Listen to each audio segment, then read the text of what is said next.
मंत्रिमंडल में शामिल होने के बाद पहली बार सुभाषपा के राष्ट्रीय अध्यक्ष ओम प्रकाश राजभर जी बस्ती पहुंचे हैं। उनसे हम बात करते हैं। सर, उत्तर प्रदेश की कानून व्यवस्था कहीं न कहीं सवालों के घेरे में जिस तरीके से आपकी कार्यकर्ता की निर्ममता से हत्या कर दी गई, सर क्या कहेंगे? देखिए, आम आदमी इस बात को महसूस कर रहा है कि प्रदेश में कानून का राज है। समाजवादी पार्टी की जब सरकार थी तो आप इस घटना से ही जोड़िए।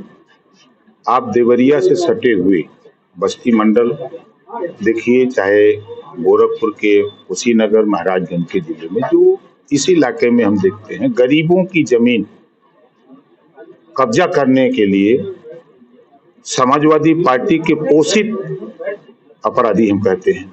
जब उनकी सरकार थी तो इसी नाते सपा की सरकार को गुंडों की सरकार कही जाती थी। आप उठा के देखिए, पिछली बार भी एफआईआर किसके खिलाफ हुआ, इसमें एफआईआर में देखिए किसका नाम है। ऐसा क्यों लोग करते हैं?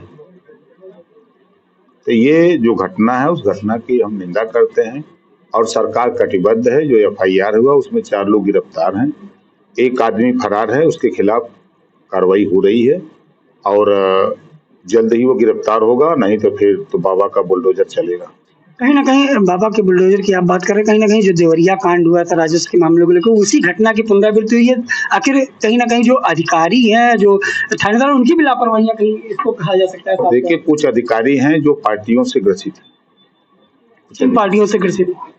कोई सपा का है तो कोई बसपा का रहनुमाई करता है। कुछ ऐसे लोग हैं जो सरकार को बदनाम करने की भी साजिश करते हैं।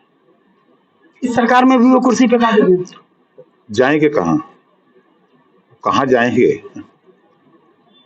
कोई ऐसा तो है नहीं कि प्रदेश से बाहर उनको भेज दिया जाएगा, रहेंगे इसी प्रदेश में। ऐसे लोगों पर नकेल कसने की क्या जरूरत नहीं लगती? बिल्कुल जरूरत है। कार्रवाई हुई है, कार्रवाई और होगी। अभी जो नागरिकता संशोधन कानून लाया गया उस पर कहीं ना कहीं विपक्ष हमलावर है। अखिलेश यादव का एक एक्सपेक्ट ट्वीट भी आया कि जो आपके देश की नागरिकता छोड़ रहे पहले उनको रोकिए। देखिए, विपक्ष का काम है सिर्फ विरोध करना। नागरिकता देने का कानून है, किसी को नागरिकता छीनने का नहीं है। इसमें उनको क्या दिक्कत है?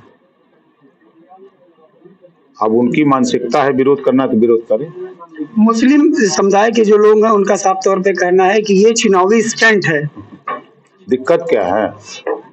वो चाहे चुनावी स्टंट हो चाहे कुछ भी हो, दिक्कत क्या है? वो तो साफ साफ कानून कह रहा है कि हम नागरिकता देंगे। जो 3 देश हैं, अफगानिस्तान, पाकिस्तान, बांग्लादेश से जो आए हुए शरणार्थी हैं, उन लोगों ने डिमांड किया था तो उनको नागरिकता देने का है, किसी का छीनने का नहीं है। कहीं ना कहीं 2024 के चुनाव में इनका लाभ भी होता दिखेगा बीजेपी को। अब वो जनता मालिक है भैया, लाभ हो। नागरिकता जिसको दी जाएगी कहीं ना कहीं बीजेपी के लिए लाभकारी है। अभी आपकी समझ में है, हमारी समझ से बाहर है। लगता नहीं है कि उन लोगों को अगर आप देंगे, नागरिकता देंगे तो कहीं ना कहीं हित कर है। अहित कहाँ है?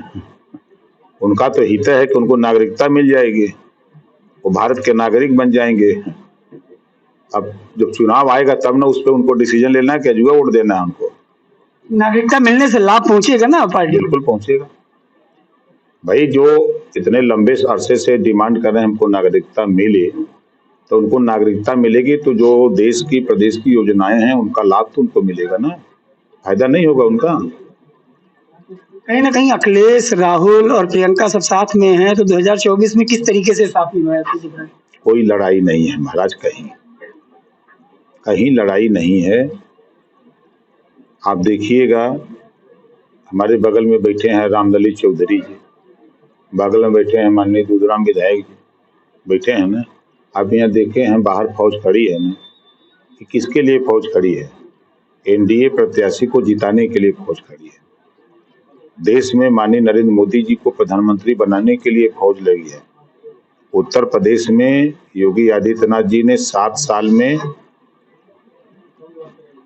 जो कांग्रेस और सपा की सरकारों में दंगे होते थे उस पे विराम लगा दिया। एक भी दंगे नहीं हुए 7 साल में, कहीं कर्फ्यू नहीं लगा। नहीं तो पता लगा कि कहीं सहारनपुर हो गया तो कहीं मुजफ्फरनगर हो गया तो कहीं बरेली में हो गया तो कहीं बनारस हो गया। इस तरह की जो दंगे होते हैं उससे विराम लग गया है, जनता उससे खुशहाल है। यूपी की कानून व्यवस्था को लेकर क्या कहेंगे?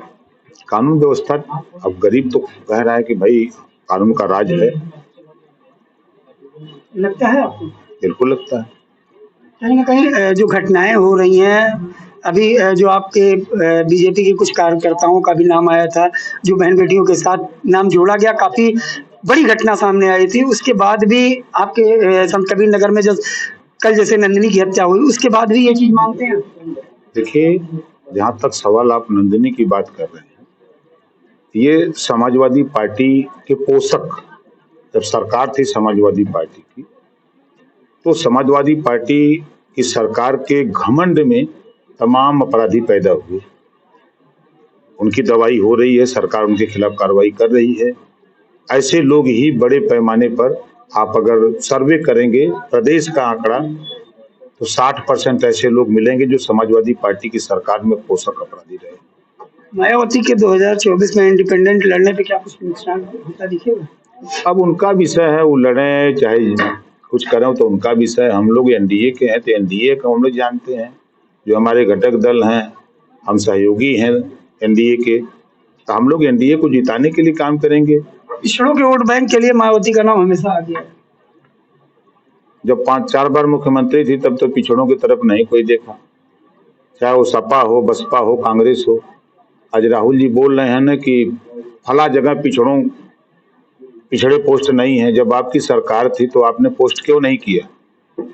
सपा की सरकार थी तो पिछड़ों का हक लूटा, कांग्रेस की सरकार थी तो पिछड़ों का हक लूटा, दलितों का हक लूटा, मुसलमानों का हक लूटा। वोट के लिए सब लोग दिखाई देते हैं, पिछड़े दलित अल्पसंख्यक, वोट बीत जाता है तो फिर ये दिखाई नहीं देते। ये थे हमारे साथ भाजपा के राष्ट्रीय अध्यक्ष ओम प्रकाश राजभर जी, जिनका साफ तौर पे कहना था कि 2024 में मोदी जी को प्रधानमंत्री बनाने के लिए वो लोग सजग तरीके से लोगों के बीच में जा रहे हैं और 2024 में प्रधानमंत्री नरेंद्र मोदी को ही बनाएंगे। भारत समाचार के लिए बस्ती से अर्ज प्रताप सिंह।